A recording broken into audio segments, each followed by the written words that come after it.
Hello guys, it's Unders, and today we're going to review the Spaces II reverb, the new extension from Spaces from EastWest Samples, also known as Sounds Online. Let's get into that one. Okay, so we're in Logic and we're looking at EastWest Spaces II. Now I get this as part of my Sounds Online subscription where I get access to everything from the EastWest libraries. And this is, quite frankly, a stunning reverb. It's not as versatile as a digital reverb, however, it is at the same time because it gives such stunning detail in really specific, fantastic sounding spaces. So really quickly, let's just go over the interface. It looks really simple, but there's a lot more depth in here than you would initially think just to look at it. So right here on the left, we've got our input, meaning we can really dial it back or increase it depending on our signal if we're not using an auxiliary send. And there's a reason that you might not use an auxiliary send, and we'll get to that in just a second. Pre-delay, so really common in reverb, the amount of time it takes for that first reflection to come back. Depends on the size of the room, obviously. That can be tuned to work with the BPM or just what works with the sound in general. We look to the far right, we've got our wet and dry mix, and you can see here I've got dry on full and wet at about half, and that's because these are on the actual channels at the minute, and we do have some on auxiliaries as well. Now obviously the main section, we've got a main menu icon which really just shows us the things we can do in the interface if there's updates due and things like that. We won't really need it for anything else. In terms of settings, really simple, nothing particularly interesting. What can be useful is a low CPU mode. If you've got many of these running, you might want to enable that just while you're configuring your track. We've then obviously got bypass, so we can just quickly switch it off, and presets, which opens up a huge preset library. It's absolutely huge.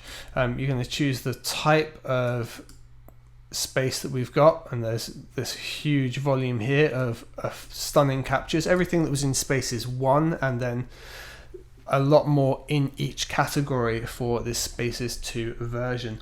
So at the minute we're on concert halls, we're on the Reynolds Hall, and then we've got MS and SS here.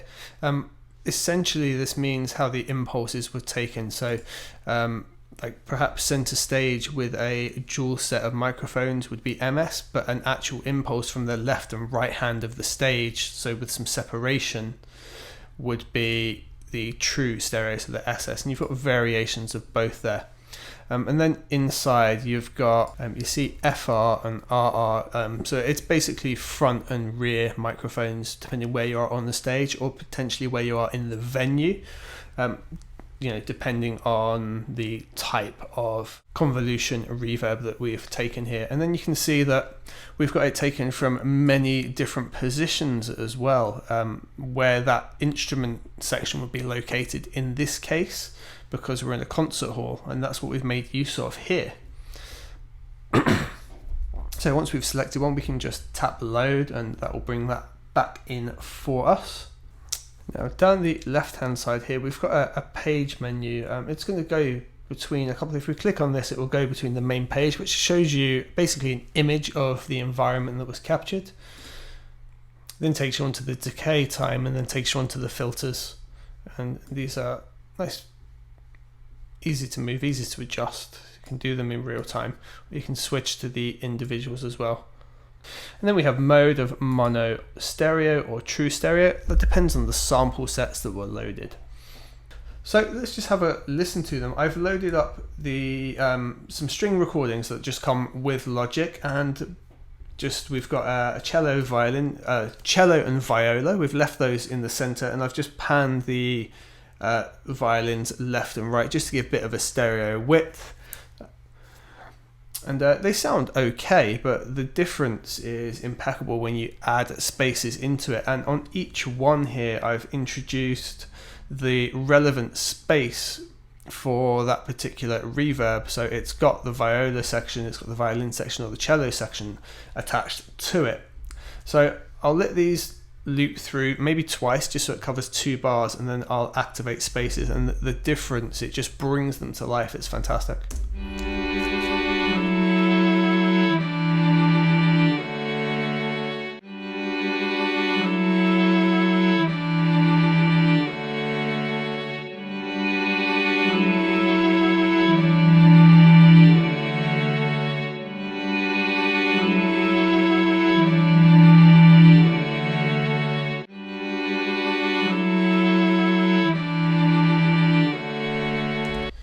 how that gives a fantastic feeling of space, and each reverb is specifically designed for that instrument space, which is what's really nice about it. Equally, we can put them on a bus and we get a nice effect as well.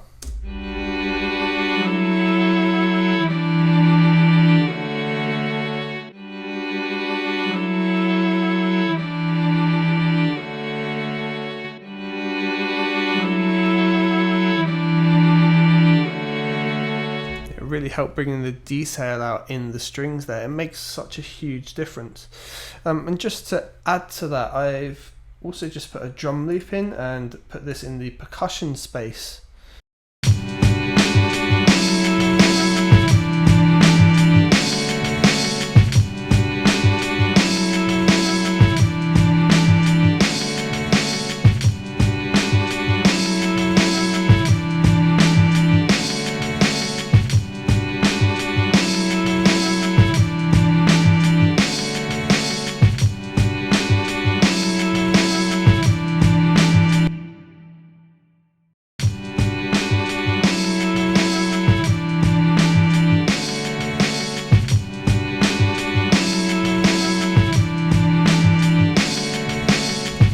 They just add such thick, lush spacing. It's absolutely unreal. So we'll go back to having just the strings in the mix, and we'll take the spaces here that was on the auxiliary, and we'll just have a listen to some of the other options just as this plays round.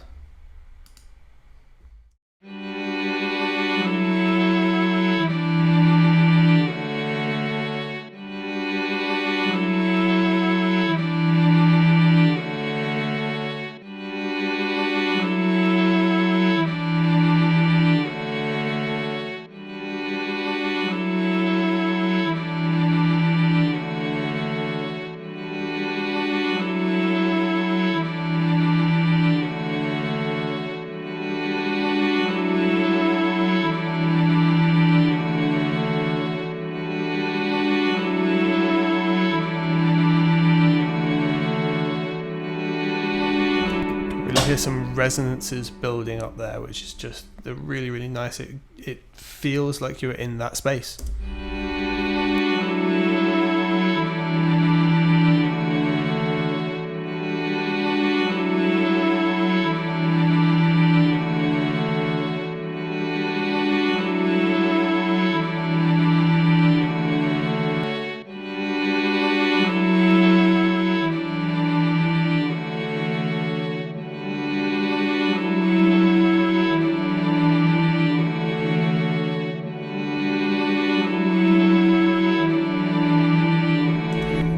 Hear how the abandoned abbey really builds up a resonance with the cello and it makes it stand out. Let's just disable that for a second, or mute the auxiliary. And when we introduce it, it builds up the bass and the cello really, really nicely.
this is actually one of my favorites. I use this in Goliath because it's one of the convolution reverbs built into that all the time.